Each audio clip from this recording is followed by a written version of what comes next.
I'm a 29-year-old company employee. I'm still a newbie, having only started working for a company 2 years ago. My family runs a small coffee shop. After graduating from middle school, I didn't go to high school but instead helped out in the shop. Due to the recession, the shop wasn't doing very well, so I decided to get a job for my future.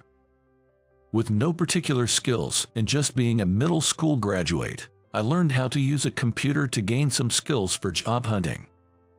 I helped in the shop during the day and studied tirelessly at night, even sacrificing sleep, and managed to obtain a few qualifications.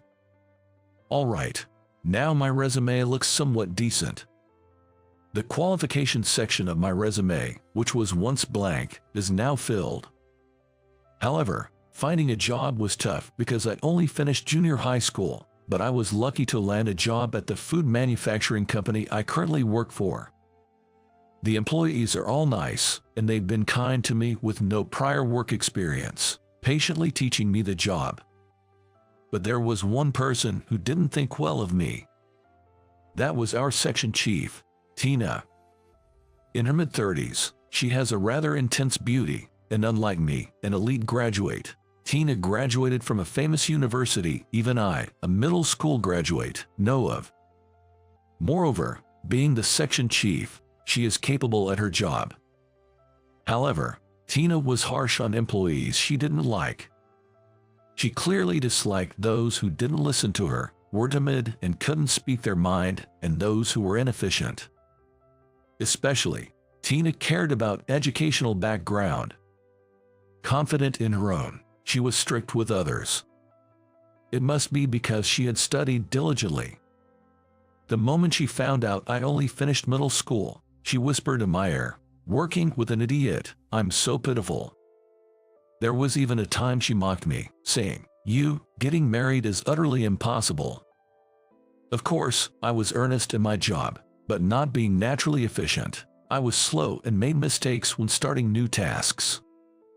While other employees kindly covered for me, Tina would say things like, "That's why you're no good," or "See, people who didn't study can't do their jobs after all." I wasn't the only one she picked on, but I had it the worst.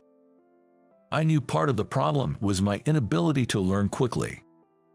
I kept telling myself that and endured Tina's verbal abuse. There were times I wanted to quit because of the harsh treatment, but I had sources of motivation. One was the lunch my parents made for me. I bring a lunchbox from home every day. The contents are dishes served at the shop. Hamburgers, pasta, potato salad, special cafe menu items packed into a lunchbox. Though I've eaten these dishes since childhood, the dishes my parents made were genuinely delicious. Eating them felt like they filled me with energy. My colleagues often asked me to bring them lunch too. And then, there was my other source of motivation. It's the presence of Rachel. Rachel is the daughter of the company's CEO. She's 4 years younger than me, and currently supports the CEO. Rachel isn't exactly a beauty, but she has a gentle personality and an attractive smile. When we pass each other at work, she notices small changes like, "Oh, your tie color is different from usual today." My parents' homemade lunchboxes are popular among the employees, but Rachel especially praises them. "This chili con carne in today's lunch is the best." Watching her enjoy the food, my feelings for her grow day by day. But even so, our positions are quite different. I know harboring romantic feelings for her is unlikely to lead anywhere, but having someone I secretly admire at work makes my days more enjoyable. Tina, while being polite to Rachel on the surface, speaks her mind behind her back. She might be the CEO's daughter or whatever, but she can't really work. It's such a nuisance. That kind of woman is only good for her position. That's what they say about people like her, and she isn't that pretty either. Hearing this, other employees would respond with, "Yeah, that's true," or "She's not as efficient as you, Tina," but their faces clearly showed they were troubled by the conversation. Gradually, I started getting the hang of the job, and it became enjoyable to see my abilities grow day by day. Tina continued to be harsh on me, but I got along well with the other colleagues, leading to a relatively enjoyable work life. Then, one day, after successfully negotiating with a client, I was enthusiastically praised by my boss. The client was a tough one to agree to a contract with. Their representative said, "I was moved by your passion. I definitely want to do business with a company that has employees like you." Securing this contract led to recognition throughout the company, and for the first time, I felt like I had achieved something significant. However, one person seemed to find this annoying. Of course, that was Tina. Actually, it seems Tina had failed in that negotiation with the client, which must have been quite frustrating for her. The fact that I, whom she had always belittled, successfully secured a deal she couldn't, must have been hard for her to accept. Since then, Tina's treatment of me became even worse. She would say, "This order form has the wrong product number. Redo it in 10 minutes, or you won't have any break time," making me redo work even thought there was no mistakes, or come to my desk and rush me, saying, "Too slow, aren't you done yet? I've been waiting forever." This made me panic and led to more mistakes. Then Tina would get angry. "See, you made another mistake. You might have speeded up, but making more errors is pointless." In my mind, I blamed her for rushing me. The other colleagues looked at me with pity but were too afraid of becoming targets themselves to help. I heard that several employees had quit because they couldn't stand Tina's bullying. I've considered quitting due to the harassment and finding a job at another company, but this one offers really good terms and comprehensive benefits. Moreover, as someone who only graduated from junior high, it's unlikely that I would quickly find another job if I started job hunting. So, I had no choice but to endure. One day, while living my daily routine, something happened. "I need this finished by noon today. Think no break if it's not done by 12 o'clock, I was told, and handed a massive stack of order forms. There's no way even a veteran employee could finish this by noon. In fact, it's probably a day's worth of work. I protested that this was impossible, but Tina just said, "No backtalk, just get to work quickly," and then disappeared somewhere. She probably went to touch up her makeup before lunch. Irritated, I reluctantly started processing the order forms. Of course, I couldn't finish in time. The clock hands pointed to 12 o'clock. Maybe I'll have lunch now. From 12 o'clock, it's the designated break time. I hurried to the break room. Entering the break room, I placed my lunchbox on the table. Employees gathered around, peeking at my lunch and saying, "That looks delicious today as well." One of the lunch orders got canceled because they couldn't make it back from a meeting. "Here, have this if you want." "I'll take a bite. Let me have the pasta and this special sausage roll." "Then I'll have the salmon sandwich." "Ah, it tastes nostalgic." "You can't really make this kind of food from a cafe at home, can you?"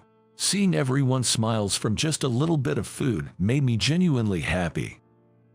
While enjoying lunch and casual conversation, someone approached with loud heel clicks. "Ah, those footsteps, in comic book, they might describe this presence as oozing with a velour." I felt a chill down my spine. It was Tina. As soon as she saw my face, she spoke in her usual harsh tone. "Hey, if you're taking a break, that means you've finished the order forms I asked for, right?" Realizing the situation, I answered honestly.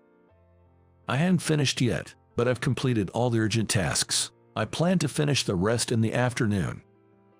I responded calmly and matter-of-factly. Then, turning my back to Tina, I continued my lunch. My actions must have really annoyed her. Tina snatched away my lunchbox. "Eating comes later. Work is more important. Get back to work," she said.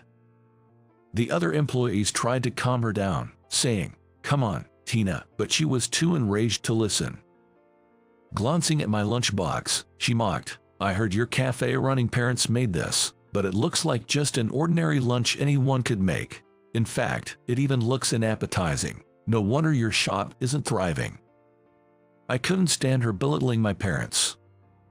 I couldn't help but say to Tina, "Please stop making fun of me, and could I have my lunchbox back?" Angered by my response, Tina's face turned red, and she poured tomato sauce all over my lunch. "Hey, what are you doing? This cheap-tasting lunch needs tomato sauce to be edible. It suits a junior high school graduate like you," she said. Her actions shocked the other employees, who remarked, "That's going too far." Tina snorted, "It's the stupid employee's fault for angering me." My anger turned to disbelief at her childish behavior. She stood triumphantly, smiling smugly. I was about to say something to her. Just then, "You are the worst," a loud woman's voice echoed throughout the break room. I looked, and sight was Rachel. That day, Rachel had ordered a homemade lunch from my parents. Not every day, but just on Mondays and Wednesdays. Rachel didn't always come to the office on other weekdays, so she only ordered lunch for days she was certain to be at work. Since it was Wednesday, I had brought an extra lunch box for Rachel. Luckily, her lunch was still safely stored in the break room fridge.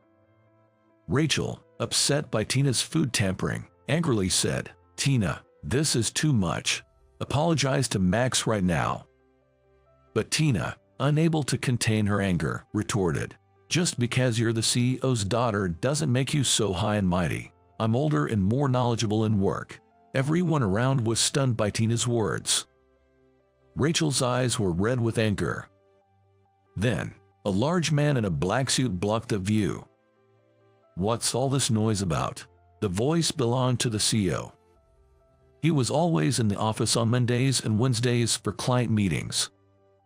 His office wasn't far from the break room, so he had heard the commotion. Even Tina was panicked by the CEO's arrival. The surrounding employees spilled everything that had happened. The CEO muttered, "I see," and said, "Tina, I wanted to talk to you about something. Could you come to my office for a moment?" "Yes, sir." With that, Tina was taken away by the CEO. "Really, what a terrible thing to do," I muttered. Rachel then said, "I'll eat something else, so please have the other lunchbox, Max." I wanted her to eat it, so I said, "No, please have the lunchbox, Rachel, and consider it a thank you for helping me today. No need to pay." Then Rachel suggested, "How about we share it?" Initially surprised, I was persuaded by her, and we ended up enjoying the lunchbox together that day. Soon after, Tina was demoted from her position as section chief. The reason, of course, was her relentless power harassment towards her junior colleagues. Initially just power harassment, lately, Tina had been slacking off work, dumping it on her junior colleagues. Apparently, her negligence in duties was the final straw. Tina was relegated to a branch office, infamously known as the graveyard. However, rumors about her had spread even to that branch, and finding the environment hostile, Tina left the company within a month of her transfer. Since Tina's departure, I've been able to work more freely and comfortably. After a while, I was suddenly called by the CEO. In the CEO's office, Rachel was also present. Sitting on the sofa, feeling anxious about whether I did something wrong, the CEO said, "Thank you for always providing delicious lunchboxes for Rachel." Then he added, "Actually, I've occasionally helped myself to them too. That food is truly exceptional. It somehow reminds me of her cooking." It seems he was referring to his wife. Rachel's mother had passed away due to illness when she was 5. Rachel always loved the bolognese pasta her mother made, and she said she still remembers the taste and hasn't forgotten it. Coincidentally, that taste closely resembled the bolognese served at my parents' cafe, reminding her of her mother. After the CEO finished explaining, he said, "Anyway, the delicious lunchboxes are great. I have a request," and proposed the following. He wanted me to provide lunchboxes on a larger scale for the company employees. Of course, our cafe wasn't selling lunchboxes. We did catering, but not frequently. For that day, I responded, "I'll discuss it with my parents," and they agreed quite readily. Rather, my mother was enthusiastic, saying, "I'm so happy to be praised so much. I'll work even harder from now on." My father also expressed his appreciation, remarking, "It's really a blessing." Since then, my parents began providing lunchboxes for the company. The CEO, impressed with the taste, introduced my parents' shop through his wide network, and now it's thriving more than ever. Furthermore, the lunchbox became a catalyst for me and Rachel to grow closer, and recently we even started going out for meals together.